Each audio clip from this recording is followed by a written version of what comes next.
जय भोले, हर हर महादेव। आज की वीडियो में हम सोमवार के व्रत की क्या विधि है और सोमवार के व्रत की क्या कथा है, इसके बारे में जानेंगे। सोमवार का व्रत साधारणतः दिन के तीसरे पहर तक होता है। व्रत में फलाहार या पारण यानी कि अन्न खाना है या फलाहार रहना है। इसका कोई खास नियम नहीं है, लेकिन ये आवश्यक है कि दिन रात में केवल एक समय भोजन करें। सोमवार के व्रत में शिव पार्वती जी का पूजन करना चाहिए। वैसे तो सोमवार के व्रत 3 प्रकार के होते हैं: साधारण प्रति सोमवार, सौम्य प्रदोष और 16 सोमवार।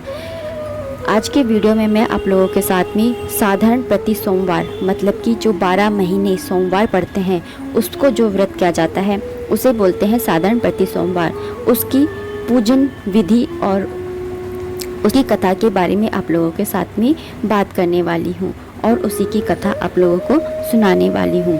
तो जो सोमवार का व्रत होता है वो तीसरे पहर तक किया जाता है और इसमें अन्न खाना है या फलाहार रहना है, ये आपके ऊपर निर्भर करता है। इसके अंदर माता पार्वती और भोलेनाथ की पूजा करना बहुत अनिवार्य होता है और उसके बाद में पूजा करने के बाद में कथा सुनना और कथा सुनने के बाद में आरती करना, ये इस व्रत का नियम है। तो चलिए कथा को प्रारंभ करते हैं।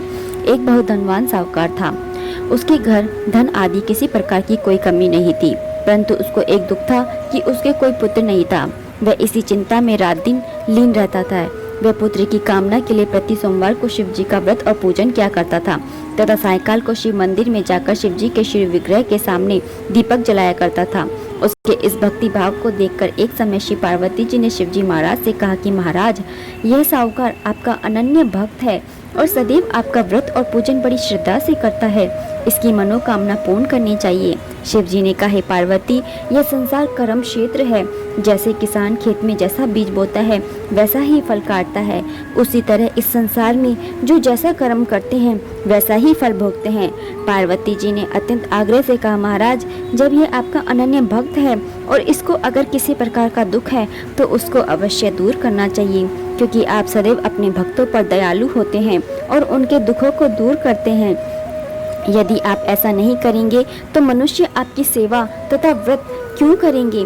पार्वती जी का ऐसा आग्रह देख शिव जी महाराज कहने लगे, हे पार्वती, इसके कोई पुत्र नहीं है, इसी चिंता में यह अति दुखी रहता है। इसके भाग्य में पुत्र न होने पर भी मैं इसको पुत्र की प्राप्ति का वर देता हूँ, परंतु यह पुत्र केवल 12 वर्ष तक जीवित रहेगा। इसके पश्चात वह मृत्यु को प्राप्त हो जाएगा।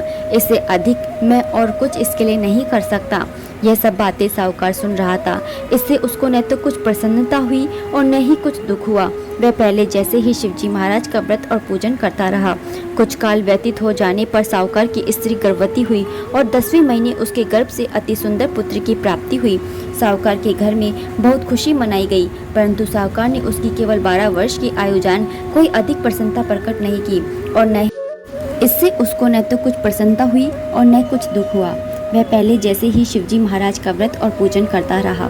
कुछ काल व्यतीत हो जाने पर साहूकार की स्त्री गर्भवती हुई और 10वें महीने उसके गर्भ से अति सुंदर पुत्र की प्राप्ति हुई। साहूकार के घर में बहुत खुशी मनाई गई, परंतु साहूकार ने उसकी केवल 12 वर्ष तक की आयु जानकर कोई अधिक प्रसन्नता प्रकट नहीं की, न ही किसी को यह भेद बताया। जब वह बालक 11 वर्ष का हो गया तो उस बालक की माता ने उसके पिता से विवाह आदि के लिए कहा, तो वह साहूकार कहने लगा कि मैं अभी इसका विवाह नहीं करूंगा, अपने पुत्र को काशी जी पढ़ने के लिए भेजूंगा। फिर साहूकार ने अपने साले अर्थात बालक के मामा को बुला उसको बहुत सा दंड देकर कहा, तुम इस बालक को काशी जी पढ़ने के लिए ले जाओ और रास्ते में जिस स्थान पर भी जाओ यज्ञ करते और ब्राह्मणों को भोजन कराते हुए जाना। वे दोनों मामा भांजे यज्ञ करते और ब्राह्मणों को भोजन कराते जा रहे थे।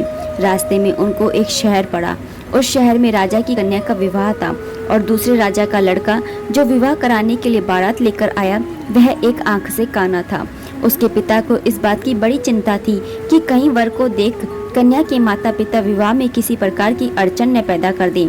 इस कारण जब उसने अति सुंदर सेठ के लड़के को देखा तो मन में विचार किया कि क्यों न दरवाजे के समय इस लड़के से वर का काम चलाया जाए।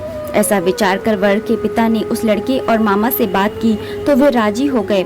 फिर उस लड़के को वर के कपड़े पहना तथा घोड़ी पर चढ़ा दरवाजे पर ले गए और सब कार्य प्रसन्नता से पूर्ण हो गया। फिर वर के पिता ने सोचा कि यदि विवाह का कार्य भी इसी लड़के से करा लिया जाए तो क्या बुराई है।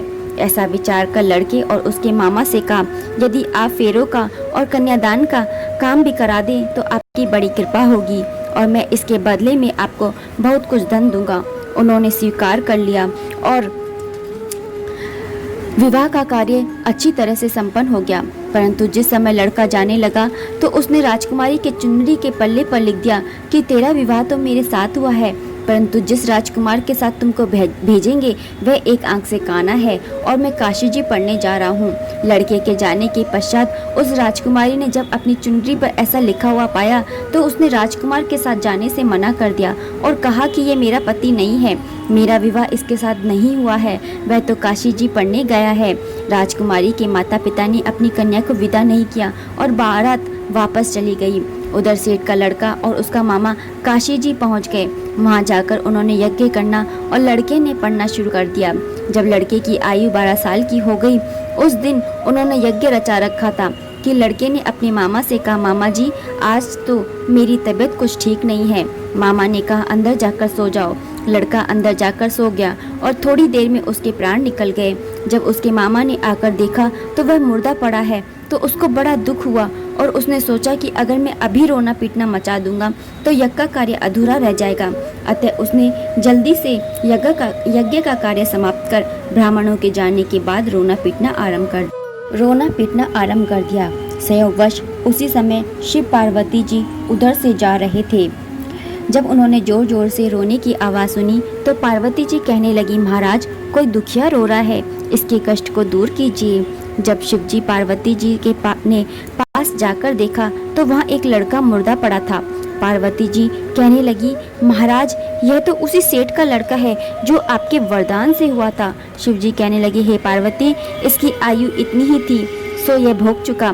तब पार्वती जी ने कहा, हे महाराज इस बालक को और आयु दो, नहीं तो इसके माता पिता तड़प तड़प कर मर जाएंगे। पार्वती जी के ऐसे बार बार आग्रह करने पर शिवजी ने उसको जीवन वरदान दिया और शिवजी महाराज की कृपा से लड़का जीवित हो गया। शिव पार्वती जी कैलाश चले गए। तब वह लड़का और मामा उसी प्रकार यज्ञ करते तथा ब्राह्मणों को भोजन कराते अपने घर की ओर चल पड़े। रास्ते में वे उसी शहर में आए जहां उसका विवाह हुआ था।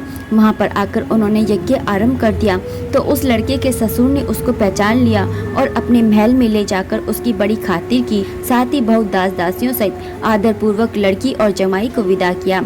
जब वे अपने शहर के निकट आए तो मामा ने कहा, मैं पहले तुम्हारे घर जाकर खबर कर आता हूँ। जब उस लड़के का मामा घर पहुंचा तो लड़के के माता पिता घर की छत पर बैठे थे और उन्होंने ये प्रण कर रखा था, यदि हमारा पुत्र सकुशल लौट आया तो हम राजी खुशी नीचे आ जाएंगे, नहीं तो छत से गिरकर अपने प्राण खो देंगे।